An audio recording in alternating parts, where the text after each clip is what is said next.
Le lendemain, Jean-Baptiste se trouvait de nouveau avec 2 de ses disciples. Posant son regard sur Jésus, qui allait et venait, il dit, « Voici l'agneau de Dieu. » Les 2 disciples entendirent cette parole et ils suivirent Jésus.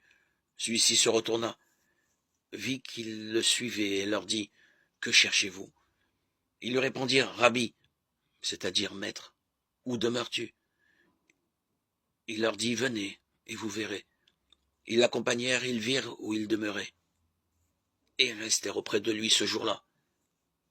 C'était vers 4 heures du soir.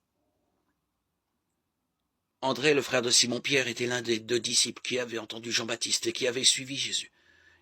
Il trouve d'abord son frère Simon et lui dit, « Nous avons trouvé le Messie, autrement dit, le Christ. » André amena son frère à Jésus. Jésus posa son regard sur lui et dit, « Tu es Simon, fils de Jean.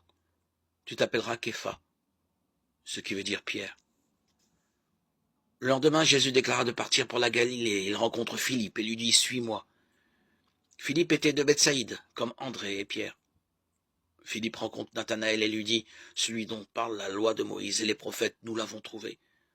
C'est Jésus, fils de Joseph de Nazareth. » Nathanaël réplique, « De Nazareth? Peut-il sortir de là quelque chose de bon ?» Philippe répond, « Viens et tu verras. » Lorsque Jésus voit Nathanaël venir à lui, il déclare, « Voici un véritable fils d'Israël, un homme qui ne sait pas mentir. » Nathanaël lui demande, « Comment me connais-tu » Jésus lui répond, « Avant que Philippe te parle, quand tu étais sous le figuier, je t'ai vu. » Nathanaël lui dit, « Rabbi, c'est toi le Fils de Dieu, c'est toi le roi d'Israël. » Jésus reprend, « Je te dis que je t'ai vu sous le figuier, et c'est pour cela que tu crois.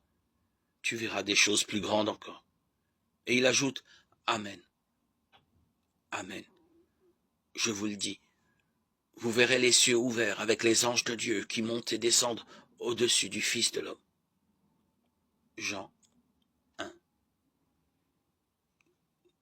35, 51. Pour mettre Jésus à l'épreuve, un docteur de la loi lui posa cette question, « Maître, que dois-je faire pour avoir part à la vie éternelle ?» Jésus lui demanda, « Dans la loi qu'a-t-il décrit? Que lis-tu » L'autre répondit, « Tu aimeras le Seigneur ton Dieu de tout ton cœur, de toute ton âme, de toute ta force et de tout ton esprit, et ton prochain comme toi-même. » Jésus lui dit, « Tu as bien répondu, fais ainsi, et tu auras la vie. » Mais lui, voulant montrer qu'il était un homme juste, dit à Jésus, « Et qui donc est mon prochain ?» Jésus reprit, « Un homme descendait de Jérusalem à Jéricho, et il tomba sur des bandits. Ceux-ci, après l'avoir dépouillé, roué de coups, s'en allèrent en le laissant à moitié mort. Par hasard, un prêtre descendait par ce chemin. Il le vit et passa de l'autre côté. De même, un Lévite arriva à cet endroit, il le vit et passa de l'autre côté. Mais un Samaritain qui était en voyage arriva près de lui. Il le vit et fut saisi de pitié. Il s'approcha, pansa ses plaies, en y versant de l'huile et du vin. Puis, il le chargea sur sa propre monture, le conduisit dans une auberge et prit soin de lui. Le lendemain, il sortit 2 pièces d'argent et les donna à l'aubergiste, en lui disant, « Prends soin de lui. Tout ce que tu auras dépensé en plus, je te le rendrai quand je repasserai. » Lequel des 3, à ton avis, a été le prochain de l'homme qui était tombé entre les mains des bandits?